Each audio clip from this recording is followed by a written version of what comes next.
आज के इस वीडियो में आप लोगों को स्टैटिक जीके का एक बहुत ही इम्पोर्टेंट टॉपिक को बारे में बताएंगे, जो कि प्रत्येक एग्जाम में यह टॉपिक बहुत ही इम्पोर्टेंट है। और यह रेलवे के एग्ज़ाम में यह टॉपिक और भी इम्पोर्टेंट हो जाता है, क्योंकि उसके हर एक एग्ज़ाम में लगभग इस टॉपिक से एक क्वेश्चन पूछे जाते हैं। और यह टॉपिक है भारत के प्रमुख क्रांति एवं उसके संबंध। भारत में जितने भी क्रांति हुए वो किसी ना किसी चीज़ से संबंध रखते हैं, उसी चीज़ को एग्जाम में पूछा जाता है।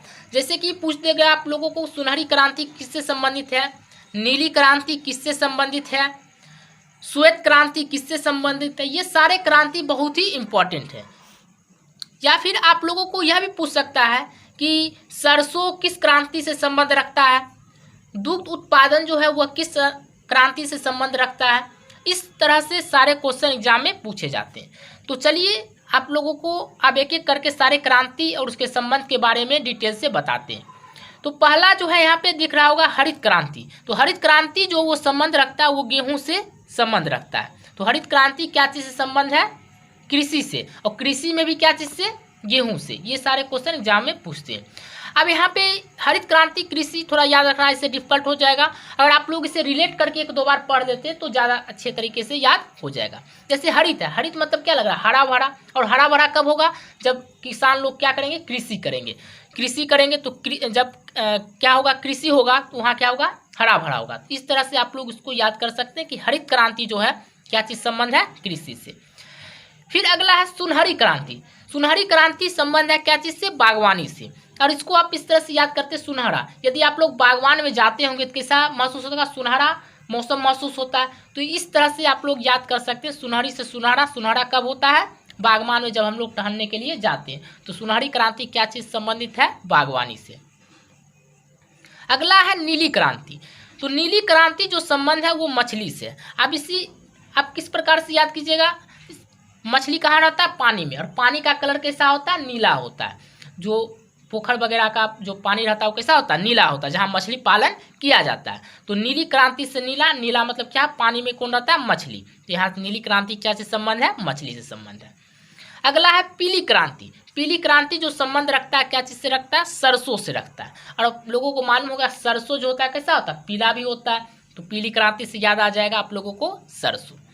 अगला है भूरी क्रांति। उर्वरक, उर्वरक का कलर के साथ भूरा होता है। इस तरह से आप लोग याद कर सकते हैं, भूरी क्रांति। इसलिए भूरी क्रांति का संबंध क्या चीज़ से है, उर्वरक से। अगला है श्वेत क्रांति।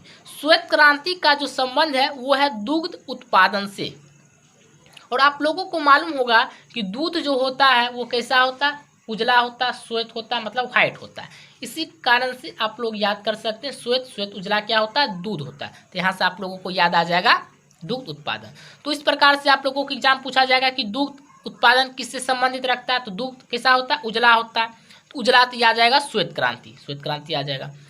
फिर पूछेगा मछली किस क्रांति से संबंध रखता है। तो मछली कहाँ रहता है, पानी में रहता है। और पानी जिस मछली, जहाँ पे मछली को पालन किया जाता है वहाँ का पानी का जो कलर रखता होगा नीला कलर का। तो यहाँ से याद आ जाएगा नीली क्रांति। उसी प्रकार से पीली क्रांति ये भी पूछ सकता है कि नीली क्रांति किससे संबंधित है, मछली से। तो आगे चलते हैं, बताते हैं गोल क्रांति। गोल क्रांति जो संबंध है वो क्या चीज़ से, आलू से। और आप लोगों को मालूम होगा आलू जो होता है कैसा होता है, गोल होता है। तो गोल क्रांति से याद आ जाएगा, आलू आ जाएगा। फिर यहाँ पे कृष्ण क्रांति है, इसे आप लोग डायरेक्ट याद कर सकते हैं, कृष्ण क्रांति। कृष्ण क्रांति जो है पेट्रोलियम से संबंधित है। फिर अगला स्वर्णीय चतुर्भुज क्रांति। आप स्वर्णीय चतुर्भुज क्रांति है, इसे याद रखने के लिए आप लोग जानते हो चतुर्भुज मतलब क्या होता है, रेक्टेंगल। और चतुर्भुज में क्या होता है, चार साइड होता है। और चार साइड मतलब चारों तरफ। तो यहाँ से आप लोगों को याद आएगा चारों महानगर को जोड़ने का काम। तो अगर आप लोगों को यह याद भी नहीं होता है, यदि आप लोग ऑप्शन देखिएगा तो याद आ जाएगा चतुर्भुज। चतुर्भुज मतलब क्या होता है, चारों तरफ। और यहाँ से याद आ जाएगा चारों महानगर को जोड़ने का काम किससे संबंधित था, स्वर्णीय चतुर्भुज क्रांति से। उसी तरह है अमृत क्रांति। तो अमृत क्रांति जो संबंध रखता है वो रखता है नदी से नदी को जोड़ने का कार्यक्रम।